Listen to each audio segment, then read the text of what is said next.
This news update is brought to you by... Say hello to Chelsea. Chelsea is a champion surfer, so she's accustomed to moving super fast, which is why she relies on super fast broadband brought to her through Flow's 100% fiber to the home network. It keeps her family sharing and surfing and saving each month. Combined, she bundles her Flow mobile, home phone, and TV services, so she can enjoy much more for much less, and so can you. Visit any Flow retail outlet, call 1-800-804-2994, or visit discoverflow.co to find out more.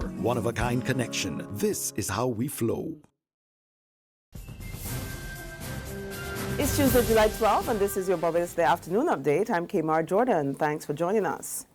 Police say they've not issued any warrant for the arrest of 20-year-old Romario Lashley, even as his mother appeals to her son to turn himself in to the authorities. 50-year-old Maxine Lashley tells Barbados Today police visited her home on 2 occasions over the past weekend, searching for her son who allegedly shot police officer Shane Newton of Foul Bay St. Philip early Saturday morning. She insists her son has gone into hiding because he fears for his life. Romario Lashley to please contact me so that I would be able to take him in, because at the present moment I'm living in fear that he will lose his life. It was brought to my attention that the officers have said that he shot a policeman and they're gonna bring him in dead. I really don't want it. I don't want it to come to that. I have spoken to an attorney who was willing to represent you, and we have your best interest at heart. Don't think that you have to continue to be on the run, because it jeopardizes your life. Ms. Lashley maintains she will not be defending Romario if he broke the law, but she says he deserves a fair hearing.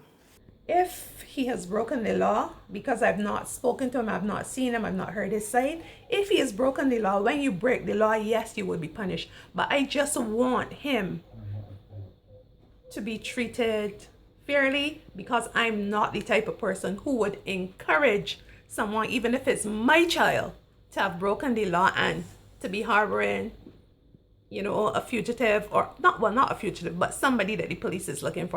Meantime, a 51-year-old man remains warded at the Queen Elizabeth Hospital after he was seriously injured in an altercation with another man yesterday. According to police, Delroy Scarlett of Story Gap, Carterton, St. Michael, received a number of chops about the body. His right hand was severed above the wrist, and his left leg was partially severed below the knee. A man is assisting police with the investigations. Barbadians are today reflecting on the contribution of the respected jurist Sir Frederick Smith, who died last evening.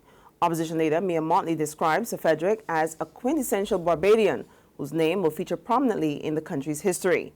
Citing his numerous roles in political office, she praised his contribution to the island's development. But she notes that he would especially be remembered because of his approachable demeanor to Barbadians from all walks of life. May he rest in peace.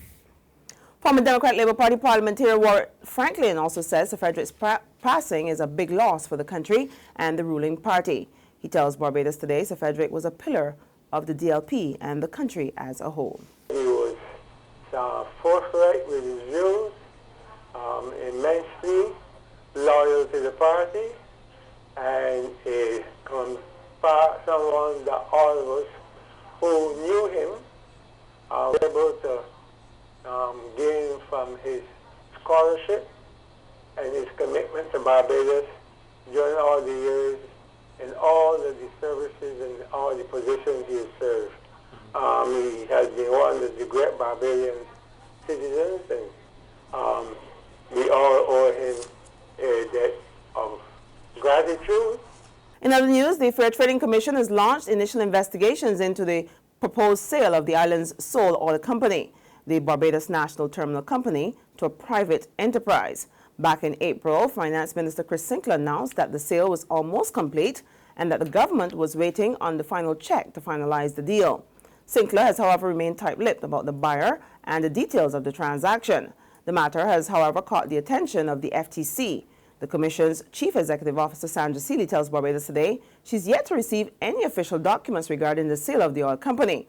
She says initial investigations indicate that negotiations are still ongoing, and the Commission has outlined a procedure that must be followed for the deal to be approved by the relevant ministry. Well, it rained on the parade of the organizers of the 12th CPL match between Barbados Tridents and Jamaica Tallowers last night at the Kensington Oval. Not only did the intermittent showers delay the game by more than 2 hours, it reduced the match to 12 overs a side. And just as fans were enjoying fantastic stroke play from Chris Gale, who made 47 runs off just 20 balls, heavy rains forced the teams to abandon the match, with the Tallowers on 116 for 2 in 10 overs. The game ended in no result, but we hope that the same does not obtain on Wednesday. There's regional and international news after this short break.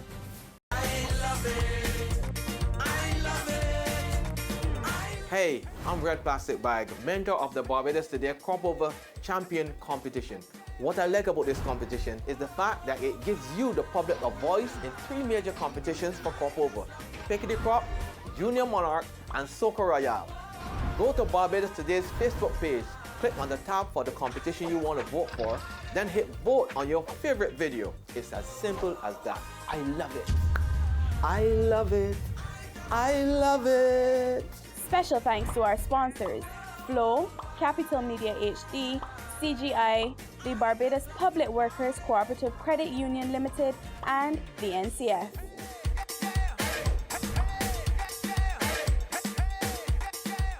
Secure your future, be financially strong. Since 1983, we have been there for you. A smart range of products, great tax benefits.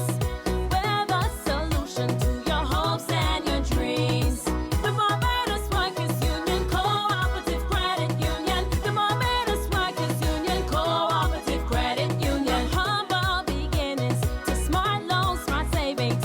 Save smart and borrow smarter. That's the move for me. Stability, prosperity. We're the solution to your hopes and your dreams. The Barbados Workers Union Cooperative Credit Union. The Barbados Workers Union Cooperative Credit Union. To regional news now, in St. Lucia, a former top cop says the country's marijuana legislation has ruined the lives of many of the nation's young men. Cuthbert Phillips says it's time for a change, insisting that individuals caught with marijuana cigarettes or joints should not face prison time. More now in this HTS News Force report. While making it clear that he does not condone the possession or use of the herb, the former jurist instead offered the alternative of probation. His statements were endorsed by cannabis movement spokesperson Andre Pancho de Queiroz, who described marijuana possession as no different from holding flowers in one's possession. Mr. Cuthbert Phillips, who has had decades of law enforcement experience, says that his position on marijuana has evolved over the years since leaving the Royal St. Lucia Police Force. He adds that the high rate of recidivism can be attributed to incarceration for petty offenses such as marijuana possession. According to the former police commissioner, this has contributed to the destruction of many a young man's life. I was looking at the records as far as persons returning, and a lot of the young people who had gone in for the first joint again ended up in prison time and time again. So asking whether or not it was the right thing to do at the time, as far as we were concerned, it was right. But right now on reflection, I am saying that it is about time that we see what happens in other areas and that it be decriminalized. I am not saying that it be legalized, but what happens is that you can put certain regulations in place. Further afield, tragedy in South Italy. 20 people were killed and dozens more hurt in a head-on collision involving 2 passenger trains this morning. The 2 trains were on a single track line at the time of the crash between the coastal towns of Bari and Barletta. Emergency services are trying to free passengers from wrecked carriages near the town of Andrea. Well, that's news and sports at this hour, but for more you can log on to www.barbadostoday.bb. You can also subscribe to our e-paper or email updates, or you can like us on Facebook. We're also on Izumi Media and bus terminals, or Screenplay in a supermarket or a gas station near you. You can also check us out on Channel 99, that's on Flow TV, or Mix 96.9 FM. I'm Kamar Jordan. It's wet out there, so please be careful.